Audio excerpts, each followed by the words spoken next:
यह वीडियो बिहार सरकार के माननीय मुख्यमंत्री नीतीश कुमार जी को दे हैं। यह वीडियो बिहार सरकार के माननीय मुख्यमंत्री नीतीश कुमार जी को दे हैं।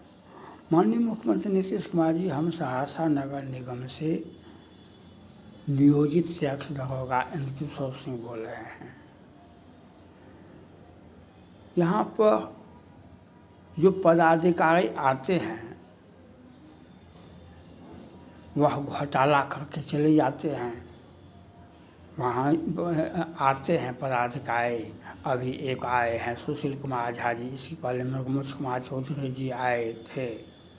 तो ये डस्टबिन और एनजीओ, ये सुशील कुमार झा जी ये आए तो बस स्टैंड, एनजीओ और स्ट्रीट लाइट, मैंने 10-20 मैंने 100-200 करोड़ का 6 महीना में घोटाला कर लिया। चलते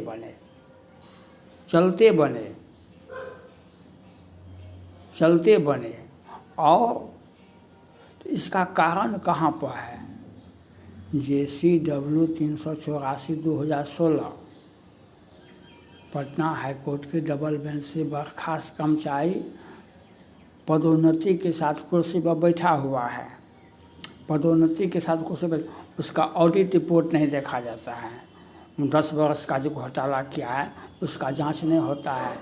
प्रधान सहायक नीरज वर्मा लिखा केस में नाम है, प्रधान सहायक नीरज वर्मा, प्रधान कैशियर संतोष कुमार, ये नीरज वर्मा सहायक नीति योजना का। तो एजी का ऑडिट रिपोर्ट को इग्नोर किया जा रहा है। अगर एजी का ऑडिट रिपोर्ट पर कार्रवाई की जाती तो ये घोटाला नहीं होता।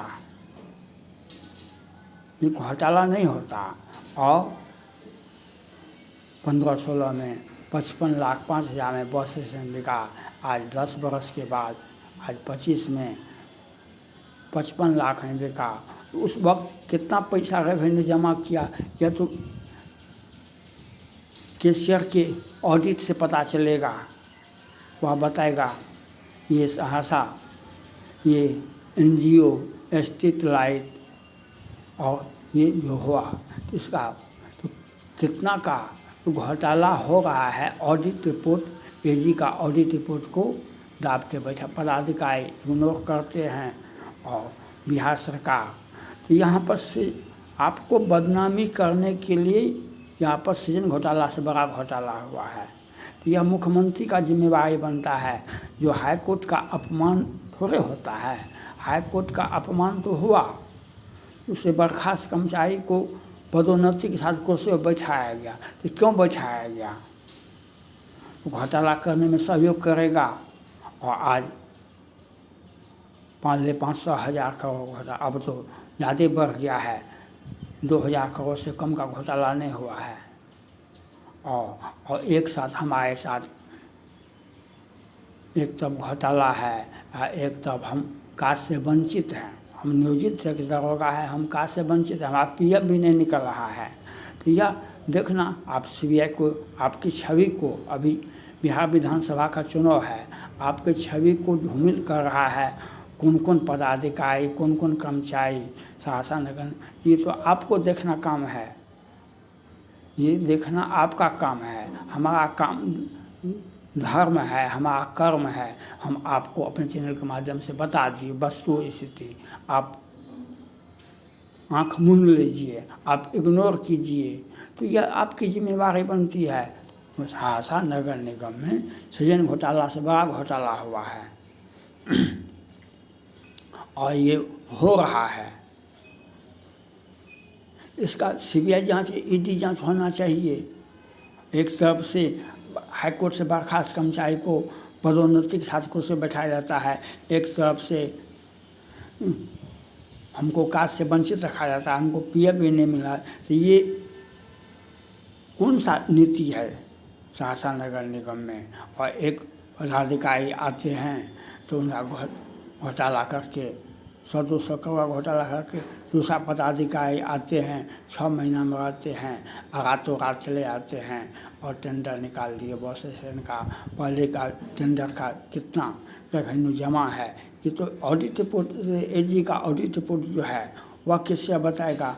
कौन कौन योजना का 20 बार चेक, एक ही योजना को चेक दिखा करके योजना दिखा करके चेक काट दिया गया है, तो उसका ऑडिट रिपोर्ट होगा। तो ऑडिट रिपोर्ट को कौन देखेगा। तो यह मुख्यमंत्री जी को हमारा धर्म है, हमारा कर्म है। हम मीडिया चैनल चलाए हैं और हम आपको बता रहे हैं कि यहाँ पर सहरसा नगर निगम में घोटाला हुआ है, घोटाला हो रहा है। और एक तरफ कितना को इग्नोर कीजिएगा। और एजी का ऑडिट रिपोर्ट को, हर कर्मचारी का ऑडिट रिपोर्ट होता है, उसको देखिए। गणेश लाल देव जी को देखिए, ये 60 वर्ष के बाद सेवा विस्तार पर विस्तार होता है, इनका ऑडिट रिपोर्ट देखिए एजी का, देखिए क्या कहता है। सैकड़ों करोड़ से घोटाला से कम नहीं होगा। नहीं सीबीआई जांच करती है, नहीं ईडी जांच। हम मांग करते हैं मुख्यमंत्री जी से, आपके छवि को धूमिल कर रहा है सहरसा नगर निगम के हाईकोर्ट से बर्खास्त कर्मचारी, जिसका केस में नाम है 9 नंबर में संतोष कुमार जी का, 34 में के प्रधान कैशियर हैं। तो वह गणेश लाल देव जी का और ये हाईकोर्ट का भी अपमान है और दूसरा घोटाला का भी पराकाष्ठा है। तो यह देखना आपका काम है, ये मुख्यमंत्री जी का काम है। पदाधिकारी का हर जितना भी काम किया है उसका काम का जांच करवाइए, सीबीआई जांच करवाइए, ईडी जांच करवाइए। अगर ऐसा नहीं किया जाता है तो आप जनता को आपको बताना पड़ेगा। आपके छवि को धूमिल कर रहा है कोई भी, आपका पार्टी का नेता हो या कोई व्यक्ति हो गया, कोई पदाधिकारी हो या कर्मचारी हो, उनके चलो तो वह आपके ऊपर डिपेंड करता है। जो आपके छवि को धूमिल कर रहा है इस चुनावी बयार में, चुनावी मौसम में, और एक तरफ से कितना को इग्नोर किया जाएगा। हाईकोर्ट का अवमानना है, एक तरफ से हाईकोर्ट से बर्खास्त कर्मचारी को पदोन्नति से बैठाया जाता है, फिर उसका ऑडिट रिपोर्ट नहीं देखा जाता है, एजी का ऑडिट रिपोर्ट नहीं देखा जाता है, और फिर वही टेंडर हो जाता है, वही घोटाला हो जाता है। बार बार घोटाला तो सत्ता का संरक्षण मिलता है, घोटाला होता है तो सीबीआई जांच, ईडी जांच करवाइए, या आपके ऊपर डिपेंड करता है। और हमको पीएफ भी नहीं मिल रहा, हम कहाँ से भी वंचित हैं। और अपन ये वेल टाउन आउटसोर्सिंग एनजीओ के बहाने अपने लोगों को रख देता है और घोटाला 100-200 करोड़ घोटाला कर लिया और निकलते बना। यह जांच का विषय है, ये सीबीआई और ईडी को भेजिए, जांच करवाइए। जांच नहीं करवाएंगे, ऑडिट रिपोर्ट का जांच नहीं करवाएंगे तो इस कर्मचारी का, पदाधिकारी का संपत्ति का जांच होना चाहिए, चल संपत्ति का जांच होना चाहिए। ये घोटाला का पराकाष्ठा है और इसलिए घोटाला से बड़ा घोटाला सहरसा नगर निगम में हुआ है। इसलिए हम यह मांग करते हैं, एक तरफ से हमें न्याय से वंचित कार्य से वंचित रखा जाता है और एक तरफ से पीएफ भी नहीं मिलता है, एक तरफ से 100-200 400 करोड़ का एक पदाधिकारी घोटाला करता है। और नीरज वर्मा का, संतोष कुमार जी का, गणेश लाल देव का ऑडिट रिपोर्ट को नहीं देखा जाता है। तो ये घोटाला करने का एक इस योजना के तहत घोटाला हो रहा है और अनदेखा भी किया जा रहा है। घोटाला हो रहा है उसका अनदेखा भी किया जा रहा है।